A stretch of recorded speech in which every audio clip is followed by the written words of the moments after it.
अस्सलाम वालेकुम ख़वातीन और हज़रात, शुरू करते हैं आज का हस्ब-ए-हाल। मैं हूं जिसका मेज़बान जुनैद सलीम।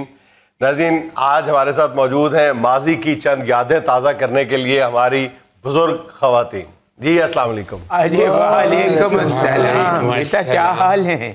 बड़े दिनों के बाद याद किया है तुमने। भाजी, मैंने तो कई बार आपसे दरख्वास्त की है कि हमारे प्रोग्राम में तशरीफ लाएं, आपकी मसरूफियात ही खत्म नहीं होती। बस बेटे, ये हुआ जो कोरोना आया हुआ है, उसकी तो ऐसी दहशत फैली हुई अच्छा है। माजी, मुझे याद है आप सब लोग महफूज है ना कोरोना से?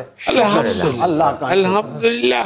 औलाद अल्लाह ताला ने अच्छी दे दी, वो देखभाल करते हैं। उन्होंने बाहर निकलने ही नहीं दिया कहीं, और ना ही किसी को हमारे पास आने की जरूरत हुई, चूंकि बच्चे फौरन गुस्सा कर जाते थे। आजकल बेटा दौर ऐसा है कि बड़ी ही ध्यान से और बड़ी बारीक नजर से जिंदगी गुजारनी चाहिए। और जो पढ़े लिखे बच्चे हैं उनकी सुननी चाहिए, वो गलत नहीं कहते। अब अगर बुजुर्ग ये कहें कि भाई ये बच्चे हैं, इनको क्या मालूम, तो ये गलत बात। जो नया दौर है, नई बीमारियां हैं, नए वायरस हैं, नए जरासीम, तो ये नए बच्चों को ही पता होगा ना इनके बारे में। बिल्कुल। अच्छा माजी, हफ्ता 2 हफ्ते पहले मैंने आपसे जब दरख्वास्त की थी शो में आने के लिए, तो आप फरमा रही थी कि आपके पोते की शादी है गालिबन, तो वो खैर खैरियत से अंजाम पा गई? वो भतीजे मेरे का बेटा था। अच्छा अच्छा। कोई हैरान हो गई हूं मैं तो। ये इलाका है डिफेंस, उधर डिफेंस में उनका घर है, और वही 6-7 दिन शादी नहीं खत्म हो रही। और 7 दिन के अंदर अंदर मेरा ख्याल है 6.5 दिन सिर्फ डांस ही होता रहा है। मैं हैरान रह गई। मैंने कहा भाई ये मेरे भतीजे के बेटे की शादी है या पप्पू सम्राट के बेटे की शादी? माँ जी, आपके दौर में भी ढोलक वोलक तो हुआ करती थी। ढोलक अलग बात है, अब तो रस्म और रिवाज ही कुछ अलहदा हो गए हैं। और बल्कि वो ढोलक भी मोहल्ले में ही किसी घर में होता था, तो वो ला के उसको बच्चियां हाथ उस पे मार रही होती थी, और ये टप्पे माइये इस तरह के गाने वाने गा लेती थी। अब तो भाई हैरान हो गई हूं मैं। कहती है अम्मा अभी तो रिहर्सल हो रही है, अभी तो शादी को 10-12 दिन रहते हैं। रिहर्सलें करती हैं पहले। ਪੁੱਤ ਸਾਡੇ ਦੌਰ 'ਚ ਤੇ ਢੋਲਕੀ ਵੱਜਦੀ ਸੀ, ਸਾਦੇ ਸਾਦੇ ਗਾਣੇ ਹੁੰਦੇ ਸੀ, ਹਾਂਜੀ ਸਾਦਾ ਡਾਂਸ ਹੁੰਦਾ ਸੀ, ਘੱਟ ਵੱਧ ਹੀ ਹੁੰਦਾ ਸੀ ਡਾਂਸ, ਤੇ ਲੋਕੀ ਬਜ਼ੁਰਗ ਦੁਆਵਾਂ ਹੀ ਕਰਦੇ ਸਨ ਨਾਲ ਬਹੁਤੀਆਂ ਵੀ ਵਿਆਹ ਹੋਣ ਲੱਗਾ ਫਲਾਣੇ ਦੀ ਕੁੜੀ ਦਾ, ਉਹਦੇ ਮੁੰਡੇ ਦਾ, ਅੱਲਾ ਕਰੇ ਇਹਨਾਂ ਦੀ ਨਿਭੇ, ਖੁਸ਼ ਰਹਿਣ। ਹੁਣ ਤੇ ਵਿਆਹ ਹੋਵੇ ਤੇ ਉਹ ਵਕਤ ਪੈ ਜਾਂਦਾ ਹੈ ਵੀ ਮੈਂ ਇੰਜ ਕਰਨਾ ਹੈ, ਮੈਂ ਆਹ ਸਵਾਣਾ ਹੈ, मैं तो आ पा के जाना है, मैं नहीं जाना उथे, मैं जाना है। तो मैं देख के हैरान हो गई कि मेहंदी वाले दिन कहते हैं जी कि हमने 75 सूट सिलवाए हैं एक ही रंग के। वो सारे कजन और सारे दोस्त जो हैं वो एक ही कलर का और एक ही तरह का सूट पहने। मैंने कहा भाई मेहंदी की तकरीब है या कोई महकमा बन गया है जो एक ही वर्दी में फिर रहा है? अब तो खर्चे नहीं खत्म होते जुनैद बेटा, इतने खर्चे पड़ गए हैं। जब मेरी शादी हुई है मुझे याद है ना, ढोलक बजी, वही परात थी जिसमें आटा गूंद लेते थे, वही रात को बजा लेते थे। हाँ मुझे याद है, गोगी की शादी पे तो सिर्फ बांसों का ही खर्चा हुआ। क्या मतलब बांसों का? 3-4 दफा तो जब डोली उठाई तो बांस टूट गए। फिर मेरा ख्याल है 4थी-5वीं दफा उधर कोई ये बांसों फट्टों की दुकान थी, उधर से जाके किसी सियाने ने तगड़े बांस लिए, फिर उससे उठाई डोली और साथ दुआ भी की तो उठाई गई। मैं लोहे के गार्डर दिए थे आखिर। जुनैद है मैं बांसा ते रुपये लांदे रहे ने, चंगा भला मैनू याद है मजमे चो एक बुजुर्ग कहंदा वोटी चुको ते ट्राली च रख लवो। बह जानी दमे दी दवाई टाइम ना खा लिया कर, अगले दे विच नुक्स कढनी है। तेनू की पता होवे मेरे ब्याह दियां? ना ना तू ते साड़ी बन के आई सा। खामखा उसको मजाक ना करो। बात हो रही थी अखराजात की।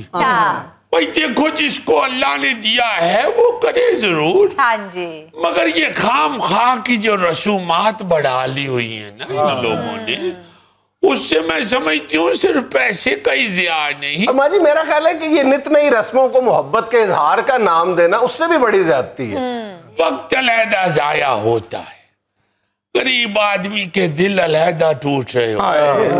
अरे भाई, खुशी मनाओ जरूर।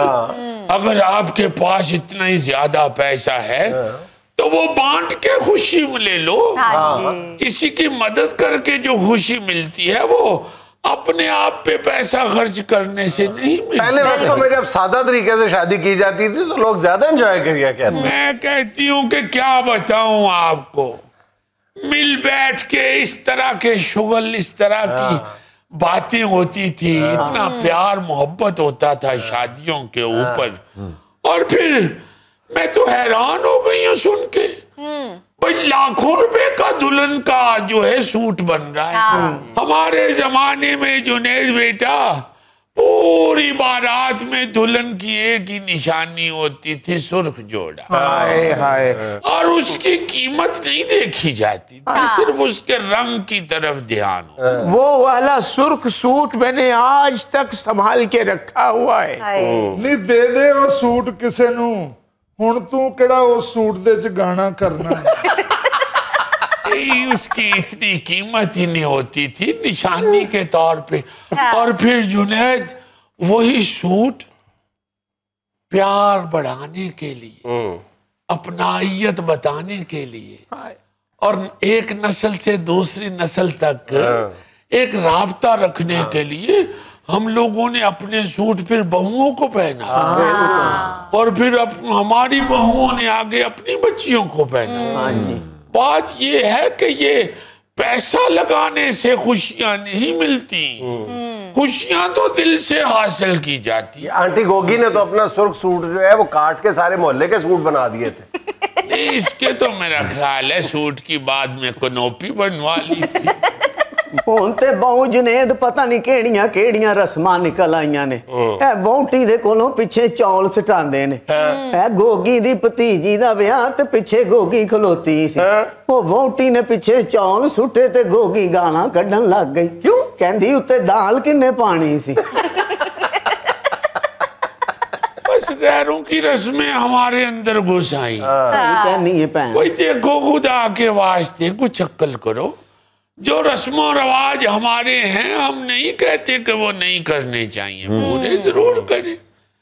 मगर दूसरों की रस्में आप अपना लेंगे तो फिर अपनी शख्सियत आप लोगों की कहाँ जाएगी। दुल्हन का शर्म के मारे बुरा हाल हुआ होता, शर्म से दुल्हन बेचारी छुई मुई बनी होती थी। अब तो मैं देख के हैरान हो गई, जिस शादी की मैं बात कर रही हूँ जी, भाई आखिर पे दुल्हन और दूल्हा उठ के नाचना शुरू हो गए। हाय हाय हाय हाय। मैं हैरान रह गई। मैंने कहा अरे ये क्या? कहती हैं अम्मा अब तो हर शादी पे ये होता है। भाई इतनी शर्म हया, दुल्हन का ऊपर का सांस ऊपर और नीचे का नीचे।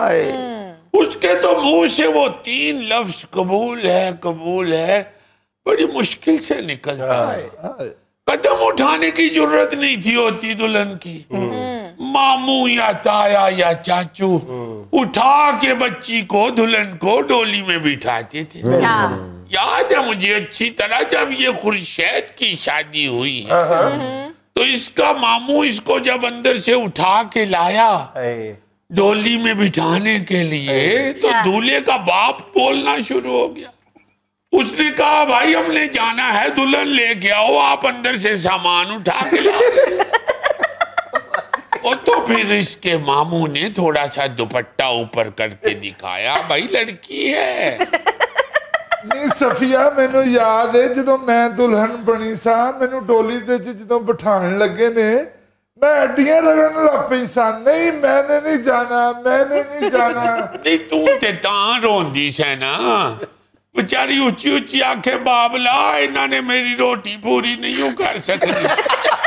और बाबला ने कहा बेटा जी मैं पूरी की है, वो मैं जानना या मेरा रब जानना। नहीं, इसके वालिद ने फिर इसे तसल्ली दी, बेटा इसीलिए तो तुम्हें तंदूर वाले के साथ भी आया है। असल में माँ जी, आजकल की नस्ल कहती है कि शादियों में रौनक यही होती है, पहले की शादियां तो फीकी होती थी। नहीं बेटी, ये बात नहीं है, बहुत रौनक लगती थी, बड़ी मोहब्बतें, बहुत प्यार होता था सब में, सारी रसूमात होती थी मगर अपनी होती थी, गैरों की रस्में नहीं थी होती, और सिर्फ ये है कि शर्म हया के दायरे में रहते, और सादगी के साथ होती थी। असल बात सादगी के साथ, और फिर सिर्फ यही नहीं कि पैसा लगा के ही रौनकें लगती, गरीब आदमी को, गरीब बहन भाइयों को, माड़े मोहल्लेदारों को भी साथ लेके चलते थे। और जब ये शादी का या किसी खुशी का मौका होता था तो कोई तकसीम होती नहीं थी, सब एक जैसी खुशी मना रहे होते थे, और सारे के सारे जो हैं वो घर के फर्द गिने जा रहे हो। ये खुर्शैद आंटी बता रही थी कि मेरे बाप ने तो बड़े फख्र से कहा था कि शादी पर मेरा टका भी खर्च नहीं हुआ, सिर्फ मैंने बेटी दी है बस, बाकी सब कुछ पूरे गांव ने मिलके किया है। हाँ बेटी, हाँ, ये तुम लोग अपने प्रोग्राम में बात करते हो, जब माजी की यादें दोहराती हो तो मैं बड़ा खुश होती हूँ। आपने एक दफा बताया था ना कि सारे इलाके के लोग दूध पहुंचा रहे हैं शादी वाले घर में, अपनी चारपाइयां, अपने बिस्तरे, अपने दरवाजे खोल देते थे कि भाई इधर आ जाओ मेहमान, हमारी तरफ आ जाओ। ज्यादा रौनक होती थी बेटे। अब तो शादी हॉल में जाते हैं और घंटे डेढ़ में खुशी खत्म हो जाती। हमारे दौर में तो घरों में रौनकें लगती, सारे मोहल्लेदार उसमें हिस्सा डालते। 2-2 महीने पहले तो सदे दिन चले जाते सी ब्याह ते बड़ा। हाँ, ये देखो ना, ये बुलावा जो होता था, जो सद्दा जिसे हम कहते थे जी, वो भी एक बड़ी प्यारी रस्म होती थी, उसमें ही मिलना जुलना शुरू हो जाता था। अब तो फोन के जरिए मैसेजिंग हो रही होती है, या ज्यादा से ज्यादा कोई कोशिश करता है तो TCS करा देता है। उदों ते रुतबे नहीं सी वेखे जांदे, ਮੁਹੱਬਤਾਂ ਦੇ ਨਾਲ ਹੀ ਮੇਲ ਜੋਲ ਹੁੰਦਾ ਸੀ। ਹੁਣ ਇਹ ਜਿਹੜੀ ਬਲਕੀਸ ਹੈ, ਇਹਦੀਆਂ 7 ਨਸਲਾਂ ਤੋਂ ਕੋਈ ਵੀ ਸਰਕਾਰੀ ਮੁਲਾਜ਼ਮ ਨਹੀਂ, ਤੇ ਪਿੰਡ 'ਚ ਮਸ਼ਹੂਰ ਹੈ ਸੂਬੇਦਾਰ ਦੀ ਨਾਂ ਹੈ।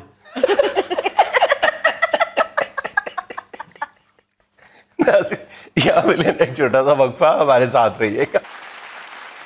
अच्छा भाईजान, आम तौर पे हम इस मोबाइल को बहुत सारे कोसने देते रहते हैं, इससे फायदा भी उठाते हैं, 24 घंटे इसका इस्तेमाल भी करते हैं, लेकिन आम तौर पे इसको हम ये ताने भी देते रहते हैं कि मोबाइल आया तो कैलकुलेटर गायब हो गया, मोबाइल आया तो घड़ियां गायब हो गई, मोबाइल आया तो किताबें, टॉर्च गायब हो गई, कैलेंडर गायब हो गए।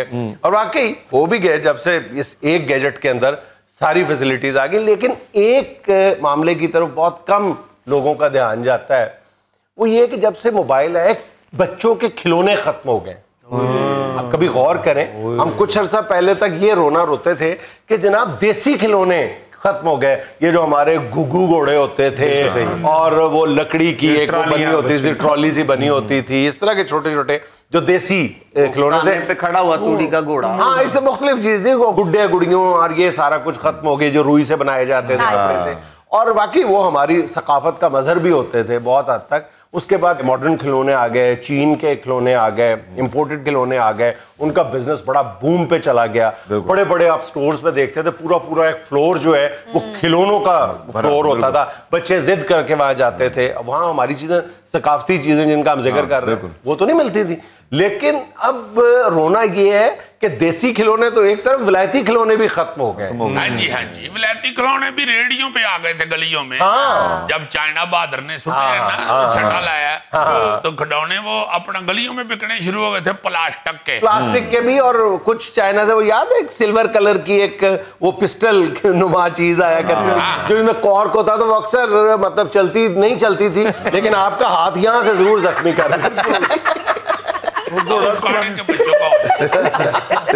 उखाड़े में तो मासूम बच्चे थे ना, वो पिस्टल से खेलते थे, गुजरावाला में असली फायर होते थे। यार को अकल करो खुदा के वास्ते, गुजराले के लोग बड़े आलम फाजल लोग। मैंने क्या कहा यार, तुम मेरे शहर को कहो तो मैं सर तस्लीम खम कर दूं? नहीं यार, तुम्हारा शहर कितों है? उखाड़ा मेरा अपना शहर है। तुम्हारा वहां क्या है? हद हो गई यार, मेरा वहां जुनैद सलीम है। इमोशनल मार मारी।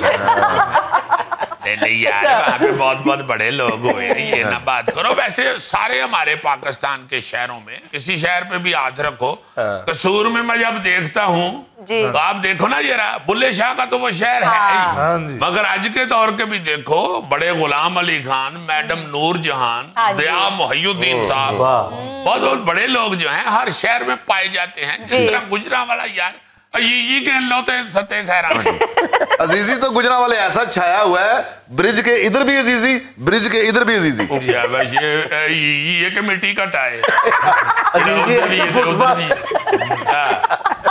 कहने का मतलब ये है कि पहले तो था ना जी वो कागज की कश्ती और बारिश का पानी, वो ले गए प्लास्टिक के खिलौने, पिट पिट करने वाली कश्ती उसको कहते थे यार, वो जिसके नीचे आग जला के जोड़े।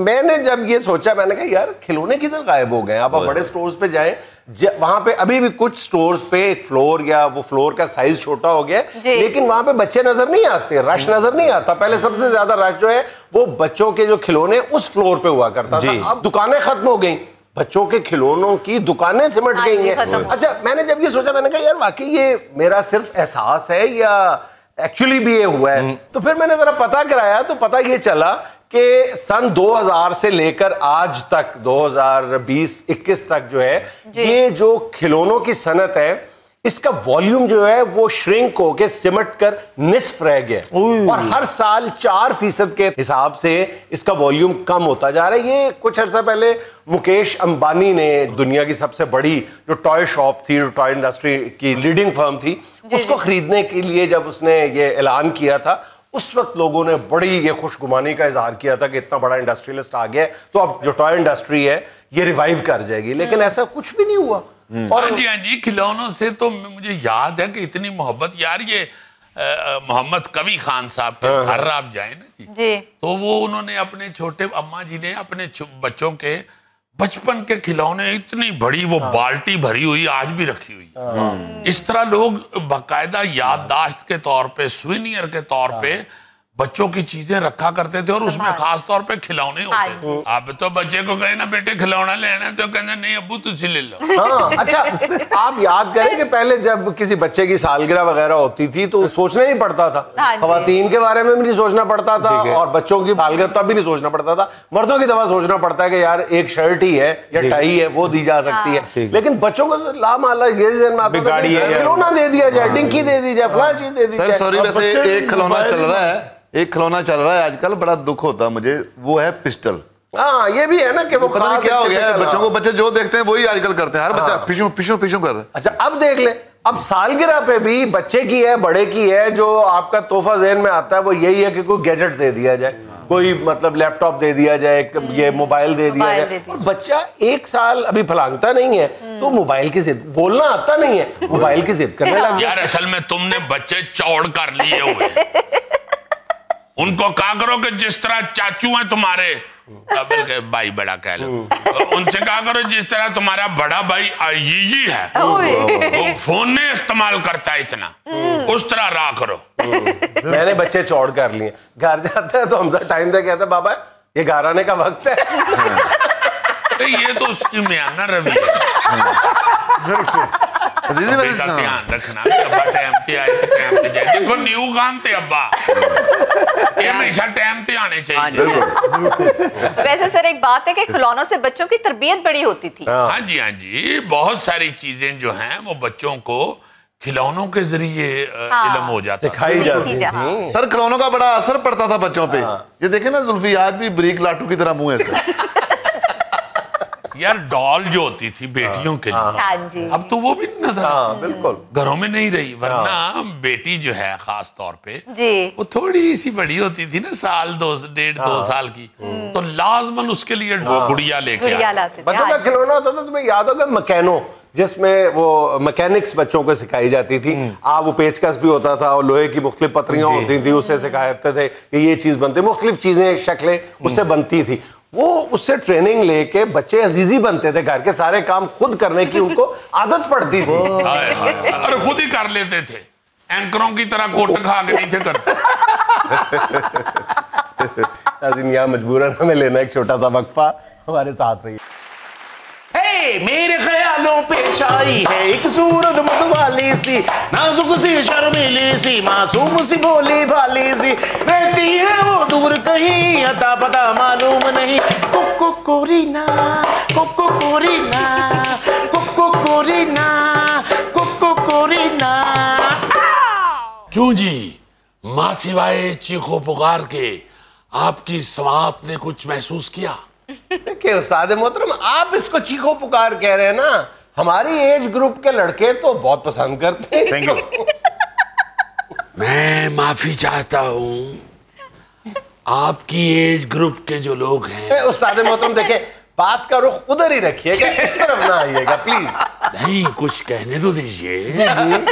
आपकी जो एज ग्रुप के लोग हैं वो तो सिर्फ पीपल के नीचे बैठ के हीर सुना करते थे। रही बात नौजवानों की, तो नौजवान भी जो कूड़ किस्म के होते हैं, जिनको मौसीकी की अलफ बे का भी नहीं पता, वो ना जाने किस तरह इनको बर्दाश्त करते हैं। एक्सक्यूज मी सर, जिनको आप कूड़ कह रहे हैं, 2 किनाल की कोठी है मेरी। ओ पुत्र, तेरी 2 कनाल दी कोठी है तो मैं की करा? मैं हले सवेरे एक 8 कनाल दे प्लाट च बकरी चरदी वेखी है। जानवर जानवर ही होता है, बेशक 2 कनाल में हो या 8 कनाल में हो। जुनैद साहब, बात यह है कि हम तो इस बहस में पढ़ना ही नहीं चाहते कि कौन सी मौसीकी ठीक है या कौन सी गलत।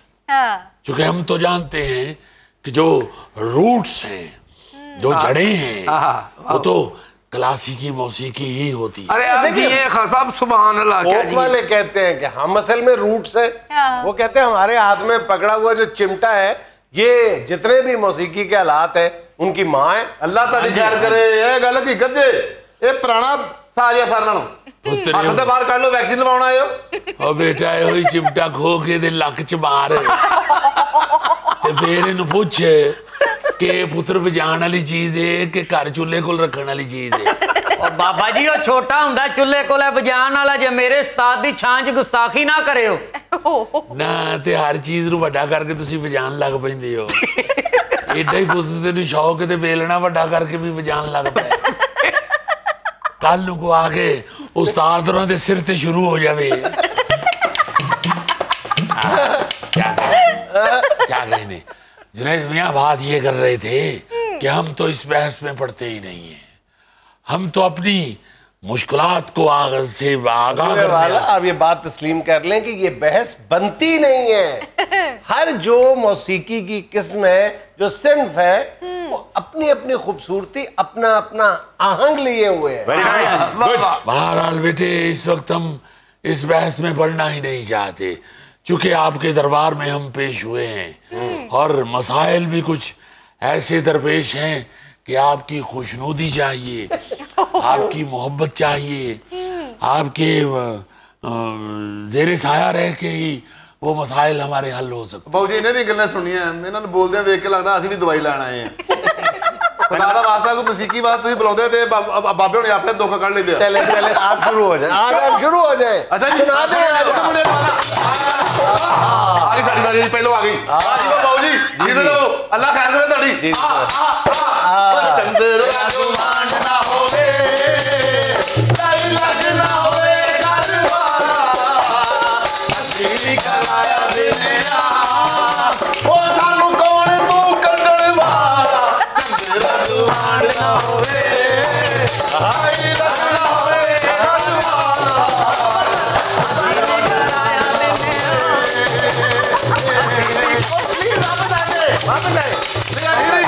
बाबा जी घर छड़ के ना करे यार, बाबा जी के बगैर महफिल सजती है। ओ बाबा जी, तू क्यों घर छड़ के आना पुत्र?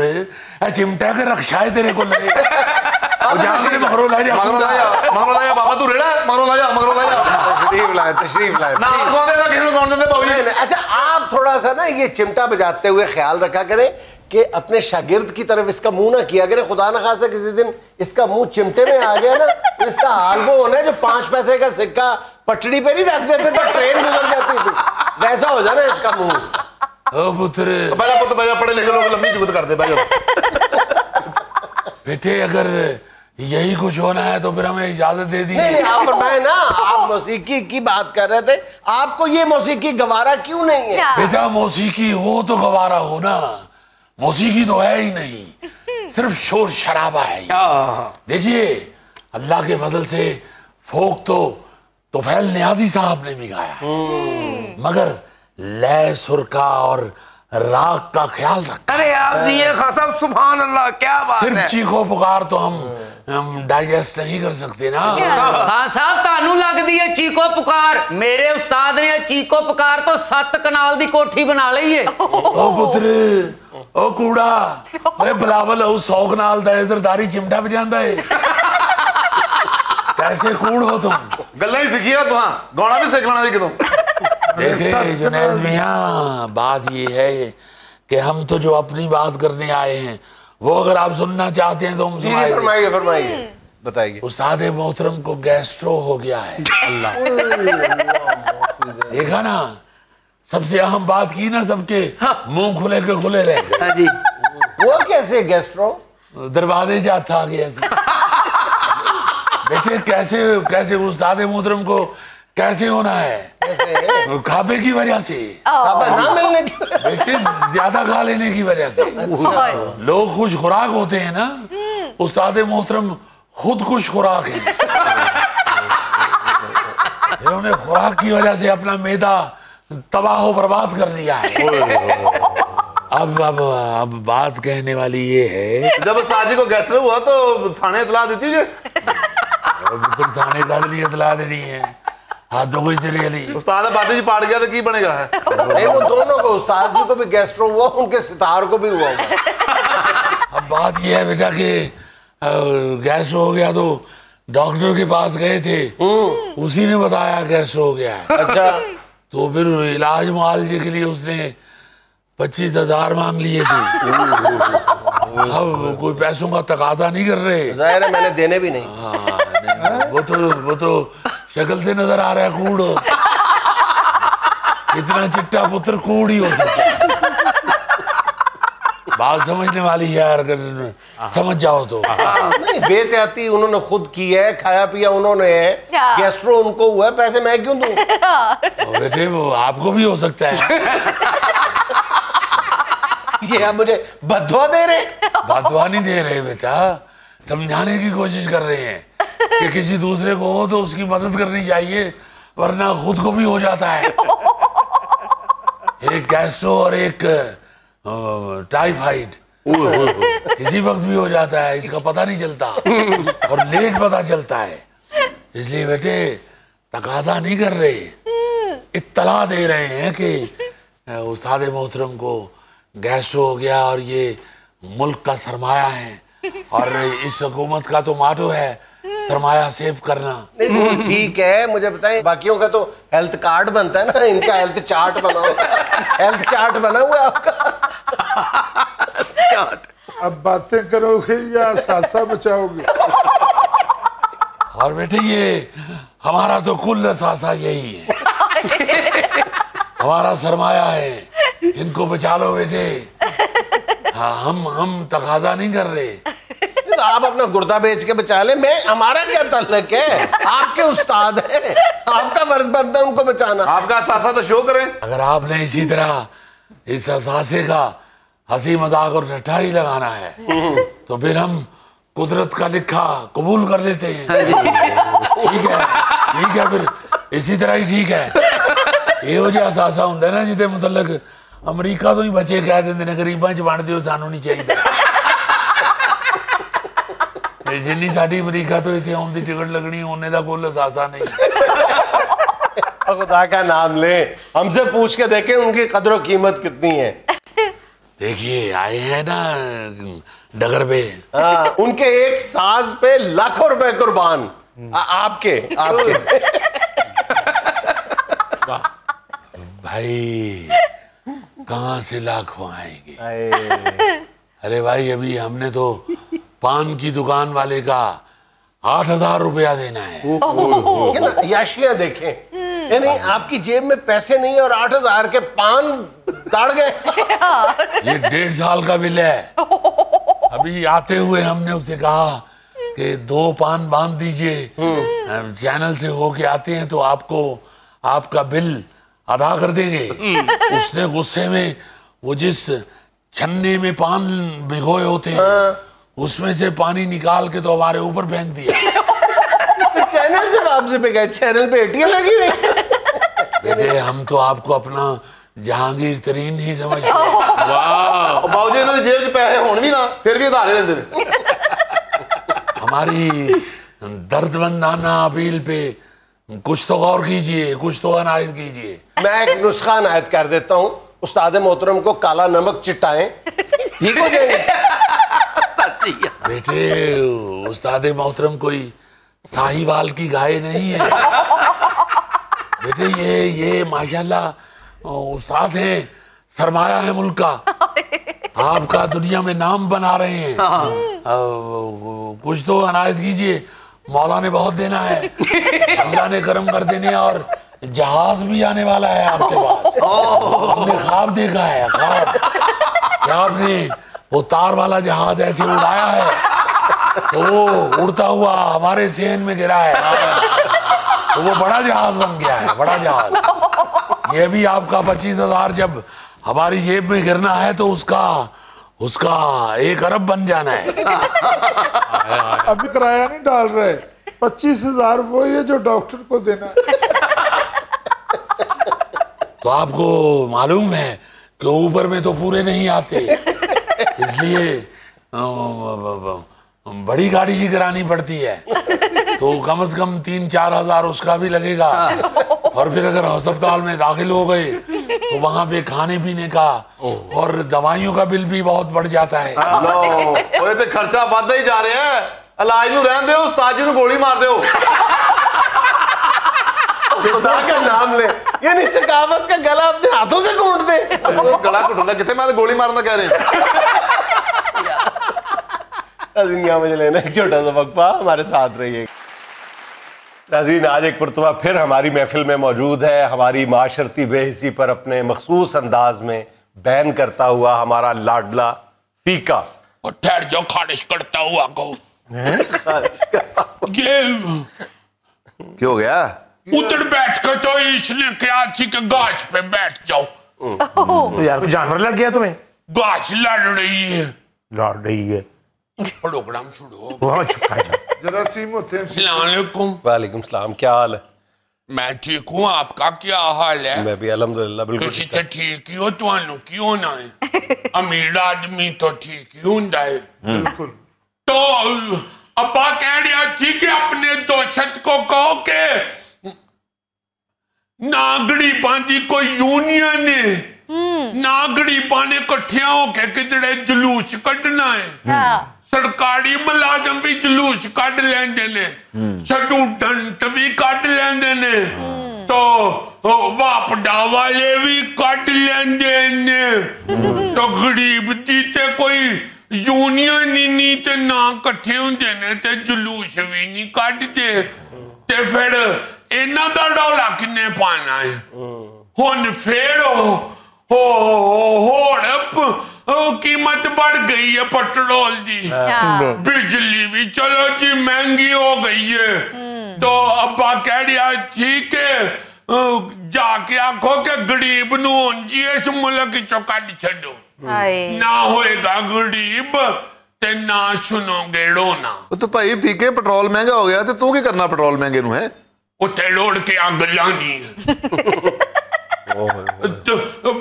पहले भी एक दफा मैंने बताया थी, सब्जी वाला को कहो कि इतना महंगा क्यों, वो कह देंगे पेट्रोल महंगा हो गया। आप गोश्त तो आप ही लेंगे हो, तो उधर जानते ही नहीं। सारे कहते हैं पेट्रोल महंगा हो गया इसलिए महंगाई हो गई है, तो महंगाई हो ही जा रही है। तो उधरों हाजी साहब फैक्ट्री के जेड़े मालक हैं वो हर रोज ही कोलो लंघ दिया कह देंगे ने कर दे की हो तुसी वेले बैठे होंगे हो। वो इस तरह की बातें करते रहते हैं कि कोई उनको कहे ही ना के तनहा वडाओ। तो अगर कीमतें वध जांदियां हैं तो फिर तन्हाएं भी वध जानियां ही चाहिए। तो कोई डरता हुआ हाजी साहब को कहता भी नहीं तनहा वधाओ कि जड़े काटी ना जेन। अम्मा कहती है चुप कर के लगे वो प्यो पुत्र। एवं उसने काट दिया तो फिर किधर खजल होगे।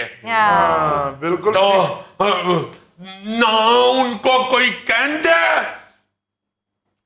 महंगाई हो गई है तो तनहा वधाओ, तो ना वो खुद वधांदे हैं। वो उल्टा रोज ही कहते ने कि तुसी वेले बहिंदो। मैं एक मिनट नहीं वेला बैठता। हाजी साहब जो है वो कहते हैं कि पर्दे की हो तो रोज ही वो आ जाता है वो भाई पेट्रोल बच गया। ऊपर से अब्बा कहते कि टीवी पे बैठ के कह देते हैं चटाका स्टेज अषाढ़िये बच गया है। कोई कहता है कि आलमी मंडी के बकरे महंगे हो गए हैं। कोई कहता आलमी मंडी का रेट बच गया है। कोई कहता डॉलर थल्ले चला गया है तो उत्ते आ गया है। कोई कहता कि इंटरनेशनल महंगाई हो गई है। तो अब्बा कहता सानू इन्हां गल्लां नाल की असीं ते वेखना कि साडे कनस्तड़ च आटा है कि नहीं। कहता कनस्तड़ खोलो ते दिल नू होल पैंदे ने। ढक्कन चुको ते थल्लियों थल्ला ना जड़ाड़िया हुंदा है ते गरीब ने तो फिर रोना ही। तुम जब रोते हो तो बच्चे डरते हैं। तुम रोते हुए चुड़ैल लगते हो चुड़ैल। ऑफिसर है मुझे तो जब मैं रोता हूँ ना तो मेरी अम्मा कहती है कि तू छलेडा लगना है। नहीं रोते हुए बुरे नहीं लगते, जब वो करते ना उस वाले बंदे का त्राह निकलता। मैं जब रोता हूँ तो फिर मैं अम्मा मैं बड़ी जोर से रोता हूँ। ठीक है जी, ਜਿਹੜਾ ਕਨਸਤਰ ਦੀ ਤੁਸੀਂ ਗੱਲ ਕੀਤੀ ਹੈ ਨਾ ਕਿ ਮੈਂ ਕਨਸਤਰ ਨੂੰ ਵੇਖ ਕੇ ਰੋਣਾ, ਇਹ ਤੁਸੀਂ ਇਕੱਲੇ ਗਰੀਬ ਨਹੀਂ ਅਸੀਂ ਵੀ ਰੋਨੇ ਆ। ਤੂੰ ਤੇ ਇਸ ਗੱਲੋਂ ਰੋਣਾ ਹੈ ਨਾ ਕਿ ਕਨਸਤਰ ਪੜਿਆ ਵੀ ਹੋਇਆ ਤੇ ਤੂੰ ਨਹੀਂ ਰੱਜਣਾ। ਤੇ ਗਰੀਬ ਤੇ ਇਸ ਗੱਲੋਂ ਲੋਂਦਾ ਕਿ ਵਿੱਚ ਆਟਾ ਹੀ ਕੋਈ ਨਹੀਂ। ਇਹ ਇਮਰਾਨ ਖਾਨ ਸਾਹਿਬ ਨੇ ਲੰਗਰ ਖਾਨੇ ਬਣਾਏ, ਇਹਦਾ ਨਹੀਂ ਕੋਈ ਫਾਇਦਾ ਹੋਇਆ ਫਿਰ ਕਿ ਤੈਨੂੰ? ਲੰਗਰ ਖਾਨੇ ਓਏ ਸਾਰਾ ਪਾਕਿਸਤਾਨ लंगर खाने तो रोटी खा लेते। ओए ये नजदीक से भी बड़ा मजेदार। कोई अफसर है ये वाला? हाँ। ओ यार लगता क्यों नहीं? ओए अकल तो तेनू जरा नहीं गई, तेनू कितों लगना अफसर? नाज़रीन ये था आज का अस्पहाल, और आज की छोटी सी बात ये कि बाज़ मकामात को नज़रअंदाज करना सीखिए। जैसे हर बात कहने वाली नहीं होती, इसी तरह हर बात सुनने वाली भी नहीं होती। खुश रहें, खुश रखें। आपसे मुलाकात होगी इंशाल्लाह कल। अल्लाह।